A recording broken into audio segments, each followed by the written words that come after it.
Shalom. Shalom, shalom.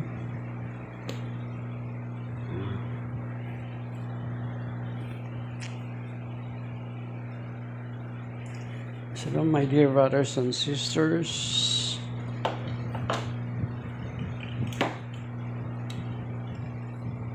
Today we are commemorating the Nativity of our Blessed Virgin Mary.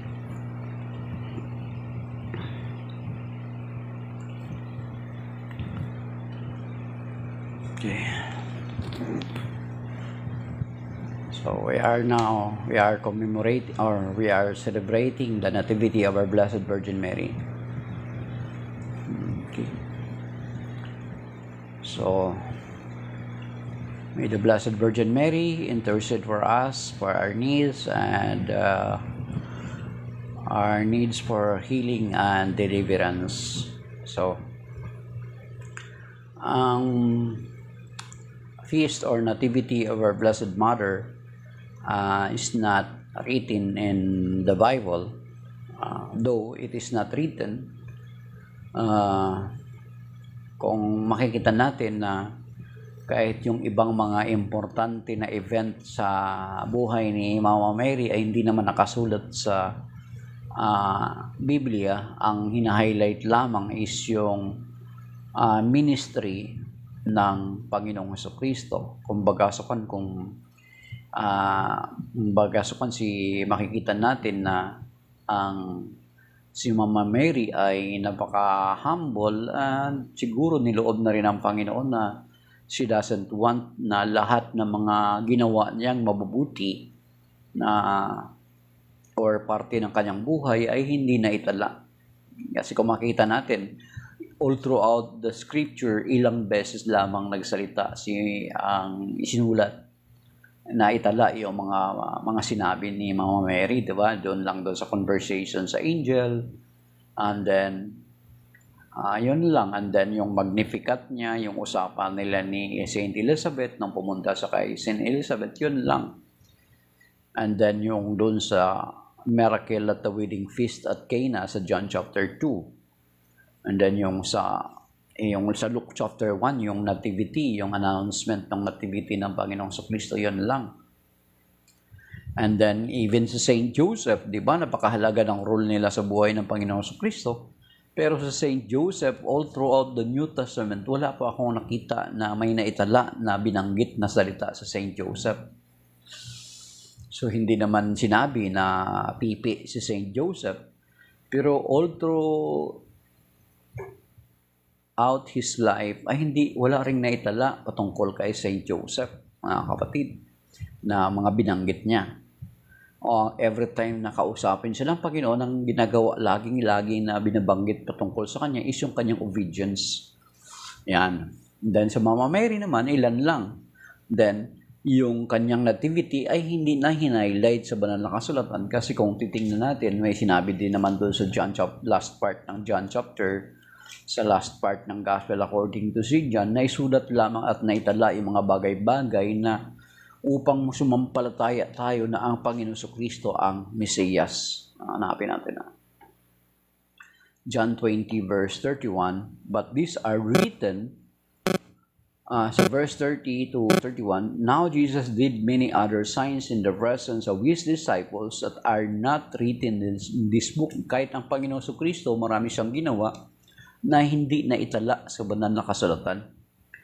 Ang reason, but these are written that you may come to believe that Jesus is the Messiah, the Son of God, that through this belief you may have life in His name. So, even ang Panginoong Jesucristo, may mga ministry siya or may mga gawain siya na hindi naitala, kundi na itala ang mga bagay na ito for us to believe na ang Panginoong Jesucristo ang Mesiyas, ang ating tagapagligtas. So, kaya ang maging yung nativity ni Mama Mary ay hindi na naitala. Pero pinanghahawakan natin yan since na tayo na we, the Catholic Church, ay meron tayo tinatawag na oral traditions, and then yung na kung saan from the very beginning of the church ay naipasa-pasa ito. That is why, di ba, kaya alam natin na ang magulang ni Mama Mary wala din sa Biblia, pero alam natin na ang mga magulang niya ay si Santa Ana at saka si San Joaquin because of the oral traditions passed down from generation to generation. Kasi sa lahat ang kino-question yan ng mga kapatid natin na iba't ibang mga sekta na mga nagsibago na sisulbutan lang sapagkat talagang kukwestiyonin nila yan kasi wala silang connection dun sa pinakaunang mga Kristiyano nung una pa. Wala pang Biblia ay may simbahan ng mga kapatid. Hello. Guwapa. Hindi ako pare guwapa, like ko lang po ako katulad mo. Like ko na trying to share little things na makatulong. Yan. Ay, Neil, Espanya. Kamusta, bro? Kamusta ang Spain? Totoo ba, bro, na kapag nakapangalan sa iyo yung isang lugar ay ikaw nagmamayari? So, si Neil, Espanya. Okay. So, ayun mga kapatid. Binaniniwalaan natin yun kasi ang ating simbahan, hindi pa nabuo yung Biblia. Doon na yung simbahan natin. As a matter of fact, ang Catholic Church ang nag-compile ng banal na kasulatan. Or, pag sinabi nag-compile, ano yung nag-gather, pinagsama-sama ito. There is a need that the church need to compile the Bible kasi nung panahon na yun mga kapatid, nung panahon na yun, ay nagkalat na po yung mga pseudo-gospel. May Gospel of Mary dati, kung marinig nyo yun, may Gospel of Barnabas, Gospel of Peter, at napakaraming ibang mga kasulatan noon. So, yes, good morning. Jomar Sertisa.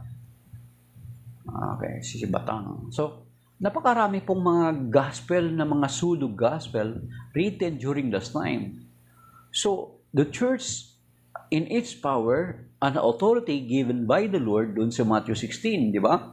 13 to 20, and then yun sa Matthew chapter 18 verse 18, na sabi doon na, sabi niya, anumang ipagbawal ninyo dito sa lupa ay pagbabawal sa langit. Anuman ay pahintulot ninyo dito sa lupa ay papahintulot sa langit. That is why that power given to the church ay ginamit nila to exercise, to choose what is the inspired and books who are not inspired. Ayan mga kapatid. That is why ang church may authority sila, may kapangyarihan sila, ginamit nila yung barometro. Pag sinabing barometro, sukatan. Since kung babasahin din natin sa John chapter 14 to 16, makikita na din sa tatlong chapter na yan, na kung papaano sinabi at pinangako ng Panginoon na isusugo niya ang Espiritu Santo sa mga alagad sa simbahan to lead them into the whole truth.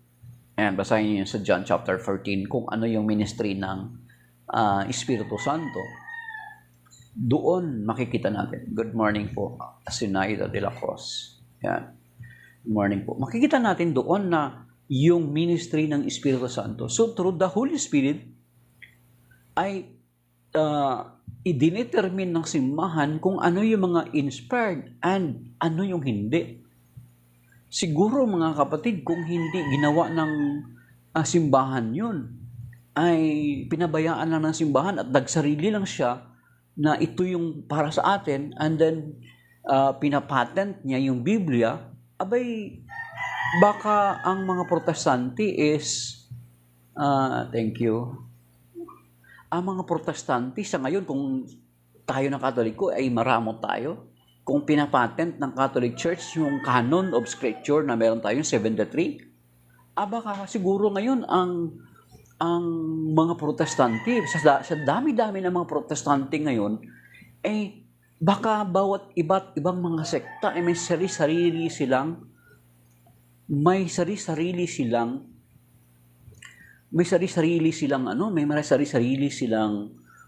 kanya-kanyang canon of Scripture, mga kapatid. Ay, settle down na po yan ng mga sigwapa. Maniniwala ako ba sa flat earth? No? Na-settle down na po yan na hindi pala flat earth na mga nag-aral ng about sa. So, though it is not a part of our topic. So, yung kung gaano karami mga sekta ngayon mga kapatid, kung hindi na-canonize ng simbahan kung ano yung to be included in the Bible, abay baka sa dami ng mga sekta at denominasyon ngayon. At kung pinapatent ng simbahang Katoliko yung una niyang kinanonize na Bible, baka hindi pwede gamitin ng ibang sekta yon. So, ibig sabihin, they need to gather their own documents at kung ano ang magiging parte ng kanilang Biblia. At sa dami-dami ng sekta ngayon, baka kung may kanya-kanya din silang bahagi or libro ng Biblia.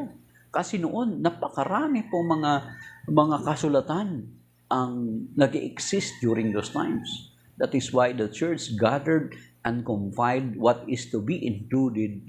That is that we are now called the Bible. As a matter of fact, mga kapatid, ang Catholic Church ang nagtawag itong Biblia, nagpangalan ng Biblia, ang nag-imbento ng kama, Catholic Church, ang naglagay ng mga chapters at mga verses. Sabi nga nung isang pastor doon sa Visayas, somewhere in Visayas, sabi niya, kasi mahilig daw siya maglaro ng chess, sabi niya, mahilig siya sa logic, kapag ganun pala yung mga chess player, mahilig sa logic. Sabi niya, ang Catholic Church pala ang nag-compile ng Bible at even naglagay ng mga verses at mga chapter. Sabi niya, ano yung ambag namin ng mga Protestante? Wala silang ambag. Bagkus nakigamit lang. At ginagamit pa ngayon laban sa atin. Diba? So, yun mga kapatid, na wala pa ang Biblia, may simbahan na. That is why, kasama na riyan na bakit ang nativity ni Mama Mary is not written in the Bible. Because prior pa man magkaroon ng Biblia, ano na yung simbahan. That is why, nga sabi ko nga sa inyo kanina, that is why tayo ng Katoliko, natatrace natin even the mother and father of our Blessed Virgin Mary. Because prior ang Biblia, ano na yung simbahan. Meron tayong tradition that is being passed down from generation to generation. Meron tayong written and oral traditions. So, hindi nila alam yun. Tayo alam natin kasi sila paano nila malalaman. Kailan naman nag-umpisa ang Protestantism? Diba? Noong 16th century, noong 1517, nung si Martin Luther ay humiwalay sa simbahan. Ang pinaka-oldest na schism na humiwalay sa atin, yung naunang humiwalay sa atin, is ang Orthodox Church. Noong 1054 AD sila umalis.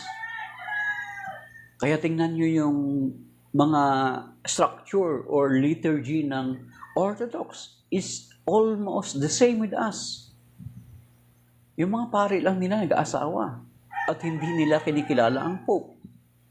Kasi kung kikilalanin nila ang Pope, they need to go back to the Catholic Church and acknowledge the authority of the successor of Saint Peter. Kaya no wonder they have no popes. They are not accepting the authority of the Pope. And then, noong 16th century, bakit ito mga Protestante, hindi nila matanggap-tanggap yung other celebration natin, yung other doctrine natin, kasi kailan lang sila lumutang. Noong 16th century, pinangunahan ni Martin Luther. Diba? Noong 1517, si Martin Luther actually is an Agustinian monk. Pare siya. Sabi nga ng kwento ay dalawa ang kinuha ni Martin Luther bago siya umalis sa Catholic Church. Una, yung Bible, at pangalawa, yung madre na ginawa niyang asawa. Then after Martin Luther, makikita na natin dun, di ba? Yung mga kasama niya sa deformation o sa rebellion na ginawa nila sa Catholic Church. I call this rebellion and deformation, not reformation. Kasi kung reform, may reform nangyari. Pero kung makikita natin ang nangyayari nga sa Protestantism, it is not a reform. It is a deformation. So, para Martin Luther, yung mga kasama niya, si Zwingli, yung mga ganun, di ba? Yung mga kasama niya na nag-revolt against the Catholic Church is humiwalay din sa kanya later on. And then itong yung humiwalay kay Martin Luther, hiniwalayan din ng kanilang mga kasama. And then yung humiwalay sa kanilang kasama ay humiwalay, nagtayo ng sarili, until now, maabot na siguro more than 50,000 na mga sekta at denominasyon. Yan. Ganun ang nangyayari. That is why may mga practices tayo na wala sa kanila kasi hindi nila alam yun. Kasi kailan lang sila lumutang. Kailan lang sila lumitaw tayo. We started from the first century. Kasi nung sinabi ng Panginoon sa Matthew 16:13-20, sabi niya, upon this rock I will build my church. First century yun nangyari. That is why, in that first century, ang simbahan nakakaalam nun kasi andun na tayo. Sila hindi nila alam yun. Kasi kailan lang sila. Nagbabase na lang sila sa finished product. Ano yung pinagbabasihan nila na finished product? Ito sa banal na kasulatan, sa Bible. Na kinonfile ng Catholic Church. Oh, thank you, Arlene. Plasencia. Yun lang mga kapatid. That is why wala silang alam. Hindi nila alam yung mga nativity ni Mama Mary na sineselebrate natin. Hindi nila alam na mga magulang ni Mama Mary na si San Juan at saka si Santa Ana. Alam natin yun. Kasi meron tayong mga oral tradition that is being passed down from our mga sinununo ng ating simbahan. Kasi andun na tayo, wala pa sila. Diba? So that is why. Kaya nga, kahit yung nativity of our Lord Jesus Christ, di ba? Meron tayong mga records, meron tayong mga earliest writings na nagpapatutuo. That is why kahit hindi nakalagay sa Biblia, pinaniniwalaan natin kasi tayong simbahan na noon pa, andun na nung unang-una pa. Sila, lahat na nagkiklaim na mga sila, sabi nila, totoo sila, na nagkiklaim sila at they are attacking us Catholics, kailan lang ba sila na lumutang? Kailan lang ba sila lumitaw, mga kapatid? Di ba? Kung ikaw, halimbawa, dito yung situation. Kung ikaw tatanungin, kung sino ang dapat mong paniwalaan, kapag may tatanungin ka, halimbawa may nangyari doon, halimbawa dito nangyari doon sa Makati, sino yung tatanungin mo? Yung doon mismo galing sa Makati? Or yung ando na sa bandang Buting?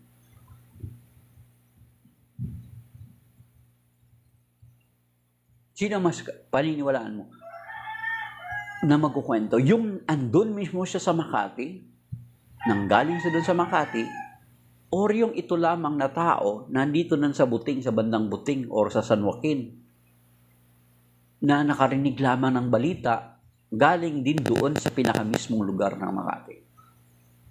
Sino mas dapat mong paniwalaan? Anong paniniwalaan mo? Ang Catholic Church na nag-umpisa noong unang siglo? Or ito mga sekta at denominasyon na nag-umpisa lang, halimbawa 17th century, 1830, 1900, 1914, 1980, meron pa nga year 2000 lang. Ang iba pa nga dyan, nagsasalita laban sa atin, hindi pa nga nakarehistro sa Securities and Exchange Commission. At yung iba dyan, hindi pa nga nakapag-aral formally ng theology. Sabi nga ni Pastor Noydora, dating pastor, for 15 years, sabi niya, there are pastors na actually, hindi talaga nakapag-formal aral ng theology. May mga pastor na nag-graduate ng theology talaga. Katulad ng kapatid ko, pastor din kapatid ko, nag-graduate talaga silang 4-year course sa theology. Yung kapatid ko kasi na-convert sa Baptist na dati ko rin pinaggalingan. There are pastors na hindi nakapag-aral formally sa theology. Nakapagbasa lang ng Tagalog na Bible, pastor na. Nakapagbasa lang ng English at saka Tagalog. Nakapagbasa ng mga 2 beses o 3 beses. Ayun. Nagtayo na sila ng sariling sekta niya. Naghanap na sila magandang pangalan galing sa Biblia at pinarehistro. Diba? And then these pastors are claiming to be katulad nung, di ba, dito sa atin, sa Pilipinas lang. It's more fun in the Philippines eh. Yung isa, wanted niya, hinahanap. Ang papakilala sa appointed son of God. Meron ng bago ngayon, bata, authorized man of God. Ang iba nagpapakilala na propeta. Ang iba nagpapakilala na apostol. Di ba yung si Carillo? Yung paiyak-iyak ng kung umiyak pike. Tapos yun si Periol, apostol din yun. Si Pentecostal.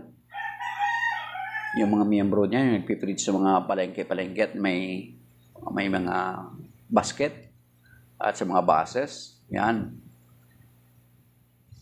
Nagpapakilala pa. Ang isa nga, mayroon pang pakakilala na ano daw, sugo, anghel. Ay kaso lang, lahat ng itong na mga nauna na nagpakilala, talbog sila.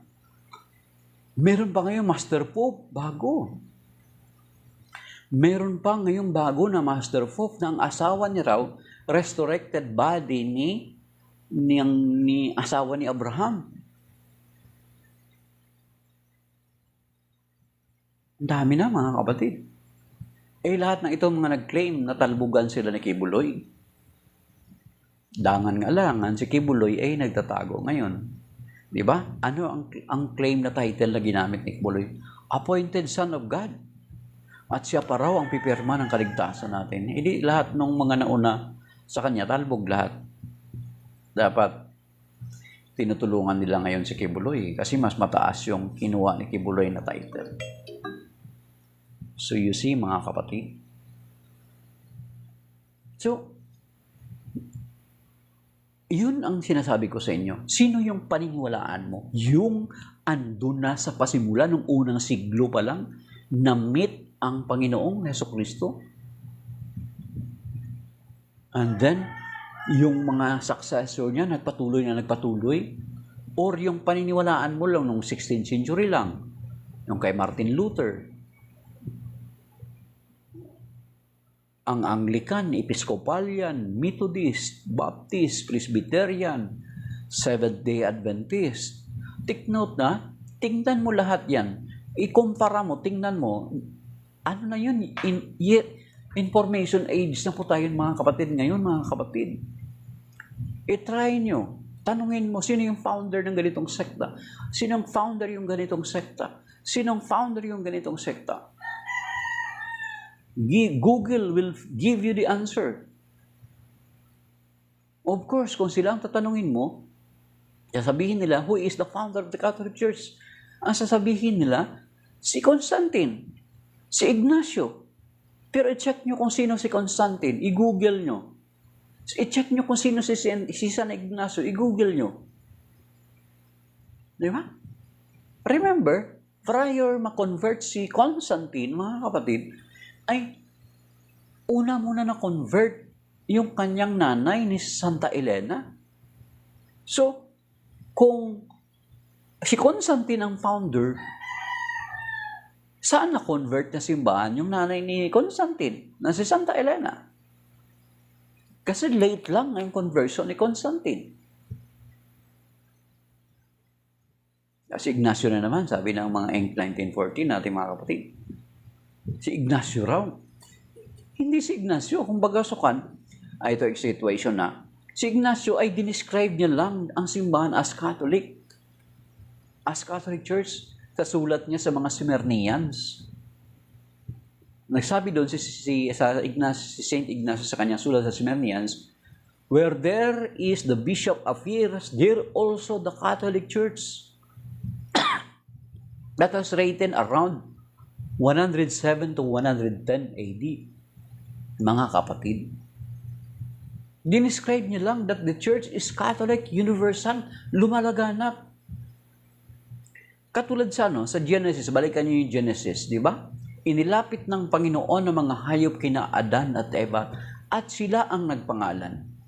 So, ibig sabihin noon na sina Eva at Adan ang nag-create ng mga hayop? No. They just named it. The same with Saint Ignatius of Antioch. He just described it. He called it Catholic. Kasi kung titingnan nyo yung evolution ng pangalan ng simbahan, sa Acts chapter 9, makikita natin doon, ang tawag dati is the way. Then later on, sa unang pagkakataon sa kasaysayan ng simbahan, sa Acts 11:26, doon sa Antioquia, kung saan naroon din si San Ignacio ng Antioquia, doon unang tinawag ang simbahan as ang mga mananampalataya as Christians. Acts 11:26, basahin nyo. Then in that very place also of Antioch, take note, isunulat ang Book of Acts around 58, something like that, 58 AD onward. And then isinulat din ni San Ignatius of Antioch yung kanyang sulat sa Smyrnians around 107 AD to 110 AD. Try to imagine, count the years, the gap between the years. Meron bang kasaysayan ka makikita na ang Catholic Church ay dinigma nila yung mga Kristiyano na yun doon sa Antioquia, kaya nawala, kaya napalitan ng Catholic Church? Walang ganong kwento, mga kapatid. Information age na tayo ngayon. Kapag may nagkukwento sa inyo ng ganito, ganyan, sana, ay huwag kayong parang, di ba, kaya marami sa atin na easy na madali tayo nabubudol. Di ba? Di ba may mga ganong budol-budol? Idaan ka sa kwento until such time na parang makulong ka na dun sa kwento na yun. Ako naranasan ko na yun na merong nagkwento sa akin, yung lalaki, parang ano siya parang ang purpose niya is parang ano kanya, yung tawag nito, yung may same-sex attraction siya, mga kapatid. Security ako dati during that time. Kinukwentuhan niya ako ng kinukwentuhan until such time na parang na-corner niya na ako sa isang sulok. Pero kung mawala talaga ako, kasi parang may balak akong, parang di ba may mga ganun na parang sexually gagamitin ka ganun. Pero talaga nakahanap ako ng paraan na maka-eskapo ako. Parang naka-escape ako doon sa usapan namin na halos hindi ako makalabas sa usapan na yun. Mabuti nakatakas ako doon din, pumasok ako doon sa isang lugar na binabantayan ko gabi yun. Din nung kinuwento ko yun, bigla, hindi ko na siya makita, bigla na siya nawala, mga kapatid. Na siguro na mahalata ako, di siya mapahiya. Pero merong ganun, Kaya gumawa tayo ng paraan. Kapag may magkwento sa iyo na ganito, si Ignacio ang founder ng Catholic Church, check it out. Si Emperor Constantine ang nagtatag ng Catholic Church, check it out. Do not just believe in their story. We are in the information age. Mga kapatid. Yan. Yung sinasabi ko sa inyo, that is why we in the Catholic Church, mga kapatid, na may mga practices tayo na wala nang kasunod sa Biblia. Kasi prior pa dumating bago pa man mabuo ang Biblia, ay andun na yung simbahan. At ang agent para mabuo o makompile ang Biblia is because of the Church, the Catholic Church, mga kapatid. Good morning, Brother God. Happy Sunday. A birthday of our Mother of God. Ngayon, kung taga-Pasig ka pa, Brother Jude, kapiyastahan ngayon ng Immaculate Conception. So, ayan. So, yan. Kino-commemorate natin may the Blessed Virgin Mary intercede for us to our Lord Jesus Christ. So, kung paano noon na si Ma'am Mary nag-intercede siya doon sa kasalan sa Cana, sana nawa ay patuloy na mag-intercede din ang ating Blessed Virgin Mary sa atin.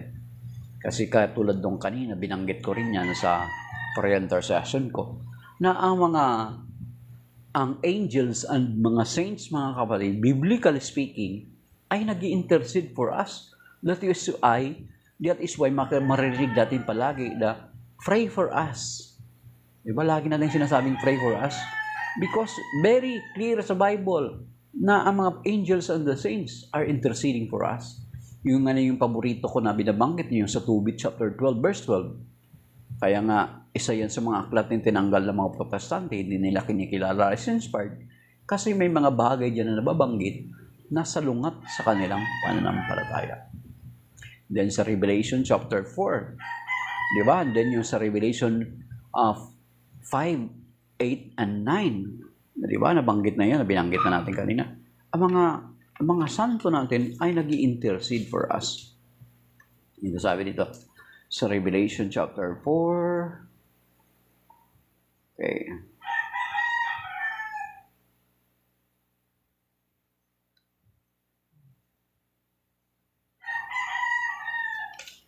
Sa 5, 8, and 9 muna. Sa Revelation chapter 5, verse 8 and 9. When he took it, the 4 living creatures and the 24 elders fell down before the Lamb. Each of the elders held a harp and gold bowls filled with incense, which are the prayers of the holy ones. Ang holy ones dito na tinutukoy is the prayers of the faithful here on earth. Yan, mga kapatid. Then dito sa Revelation chapter 8, sinabi rito,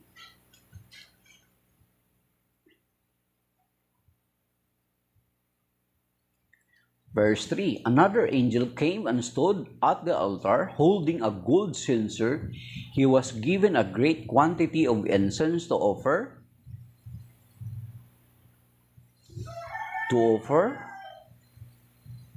along with the prayers of all the holy ones on the gold altar that was before the throne. Then, in verse 4, the smoke of the incense along with the prayers of the holy ones went up before God from the hand of the angel. You see? And then, doon sa Revelation 12, di ba? Hebrew chapter 12. 11 ba yun? Or 12? Di ba? That is why we are asking the intercession of the saints. Yan ang linaw nun, yung Tobit 12:12. Yan yun. That is why they remove yung mga Protestant brethren natin. They remove the 7 books of the Bible. Sa Tobit 12:12 ang linaw doon. Sinabi doon ni Archangel Raphael, sabi niya, Tobit, nung ikaw ay nananalangin, ako ang nagpresenta ng panalangin mo sa harapan ng makapangyarihang Diyos. And then, nakita natin kanina doon, the same pattern na makita natin doon sa Revelation 4, 5, 8, and 9, then sa Revelation 8, 3-4. Makikita natin na ganun nga ang ginawa. They are presenting our prayers before God. That is why we Catholics, we are asking intercession of the saints. Yeah. Ang mga santo ay hindi pa patay, di ba? Sinabi na yan sa Matthew 22, yung discourse ng Panginoon sa mga Sadducees, kasi ang mga Sadducees hindi naniniwala sa muling pagkabuhay. God is a God of living and not of the dead. Di ba? Matthew 22, basahin nyo doon. So that is why, mga kapatid, we Catholics ay naniniwala kung ano yung itinuturo ng simbahan sapagkat ang simbahan ay wala pang Biblia ay naroon na siya. At tayo ay nagpasimula sa panahon kung saan sa panahon ng Panginoong Jesucristo pa. Yun nga sinabi ko sa inyo kanina, andito ako magtatapos, na kung ikaw ang tatanungin, sino ang eyewitness na tatanungin na paniniwalaan mo? Yung andun mismo sa event? Or yung pinakamalapit sa event or pinangyarihan? Nag-quote nga ako ng pangalan kanina, Makati.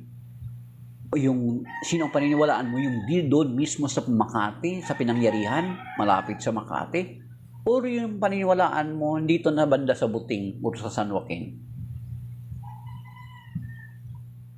Di ba? Ganon tayo, na sigurista tayo. Dapat gamitin din natin pagdating sa Biblia, pagdating sa pananampalataya, di ba? Kung minsan nga may mga nakakatawa tayong attitude. Sana i-apply din natin yun. Kaya po, sabi ng Barker. Kaya po. Since sigurista tayo, ayaw nating maligaw. Kaya po. Di ba? May attitude tayong ganon. Bakit hindi natin i-apply sa pananampalataya? Nakiging sigurista tayo. Hindi totoo at tamang pagsusuri yung sinasabi mo na nagsusuri ka na nakinig ka lang doon sa isang sekta at nag-convert ka na kaagad. Iniwanan mo na kaagad yung pananampalatayang Katoliko mo without investigating first, without studying first deeply of your Catholic faith. Lumipat ka na kaagad doon. Tapos sasabihin mo, nagsuri ka? No, it's not. Hindi yun yung tamang pagsusuri. Kaya kung pulis ka or mataas ang pinag-aralan mo, halimbawa auditor ka, di ba? Auditor or about sa pinansa, accountancy ka, Katoliko ka dati, tapos nag-convert ka sa ganong sekta, ay hindi mo ginagamit yung logic mo. Di ba? Kung pulis ka, nag-convert ka sa ganong sekta, iniwanan mo yung pagiging Katoliko mo, ay hindi mo ginagamit yung pagiging pulis mo. Hindi mo in-apply. Kasi supposed to be, kung pulis ka, may mga investigative attitude ka. Hindi ka basta-basta niniwala sa isang side. Dapat, you are checking all the areas, yung kabuuan. The same with our faith. Kaya kung matalino ka at nag-convert ka kaagad sa ibang sekta, without first studying your Catholic faith, hindi totoong pagsusuri yun. Sa accountancy, lalo kung accountancy ka, kung pulis ka, NBI ka, auditor ka, di ba? Matalino ka sa math. Pero yung logic mo sa math, hindi mo ginamit sa pananampalataya, then you are not really matalino. Kaya natatawa ako dun sa sinasabi niya, magsuri ka kapatid sa amin.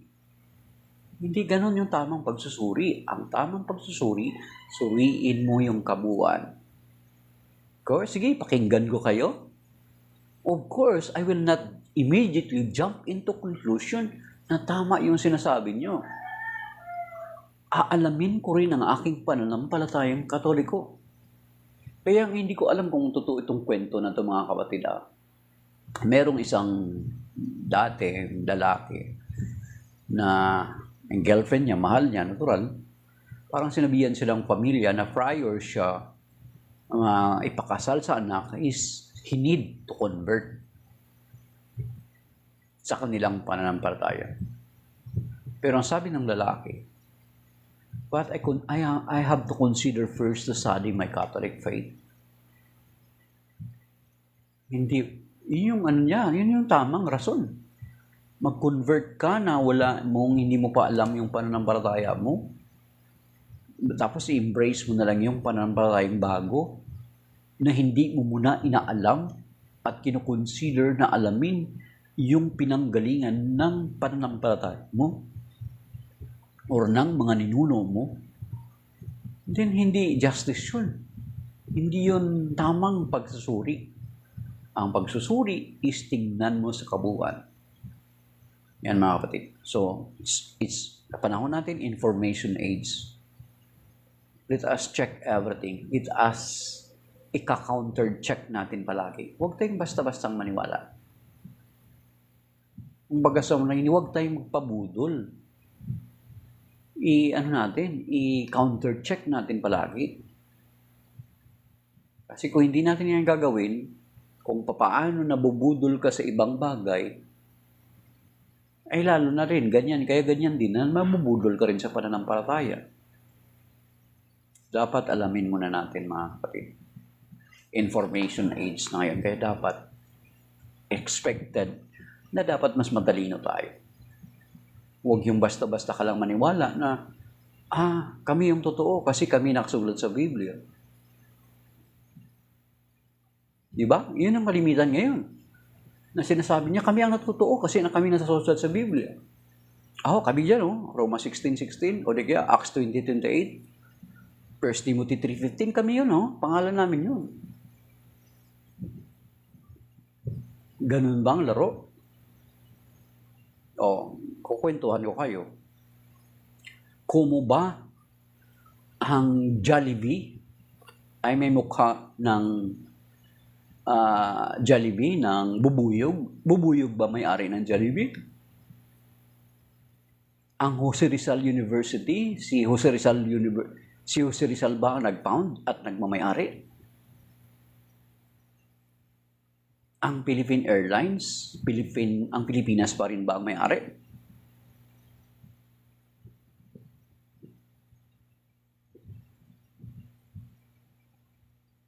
Diba? Hindi.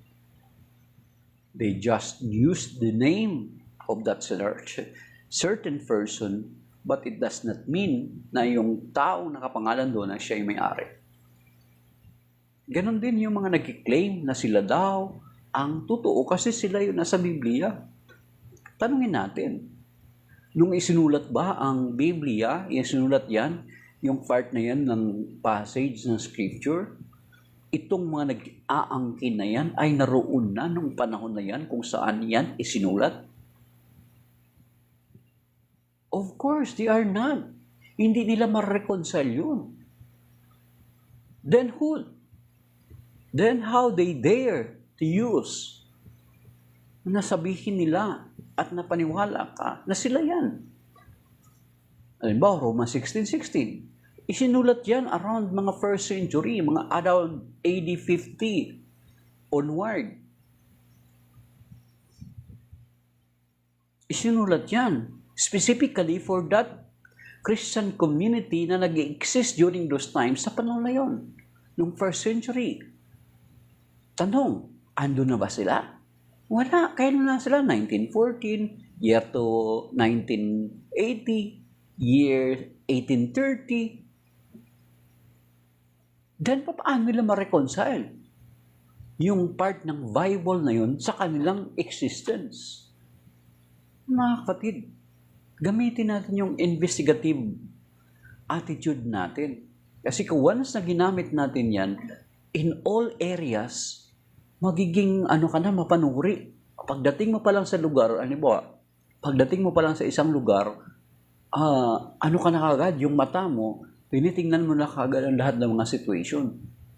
Kaya pagdating ng ganyan, is hindi ka rin basta-basta matatrap sa bitag ng demonyo kapag marunong kang mag-analyze, marunong kang ng totoong pagsusuri.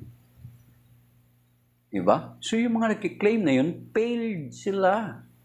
Kasi kung totoong na yun, nung titingnan natin ang Roma 16:16, is sinulat ni San Pablo sa mga taga-Roma noong 1st century. At kung titingnan natin, sino ba ang Kristiyano, mga Kristiyanong naroon na noong 1st century? Mababasahin nyo sa Romans chapter 1, verse 7 and 8. Sabi doon, binabati ko kayong mga nariyang nasa Roma sapagkat ang inyong pananampalataya ay balitang-balita sa buong daigdig.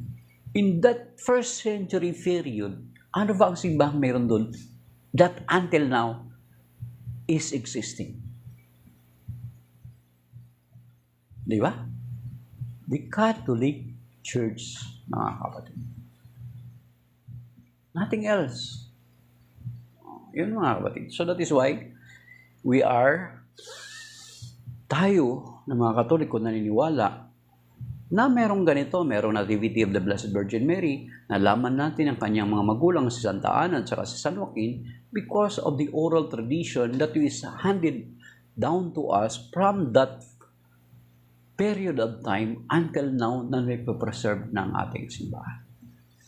So, if that is by now, happy Nativity, our dear Blessed Virgin Mary. May she will intercede for us like what she did in at the wedding feast at Cana. Mga kapatid. As I said, that the angels and the saints are not dead. They are living in the sight of God, as it was told to us in Matthew chapter 22.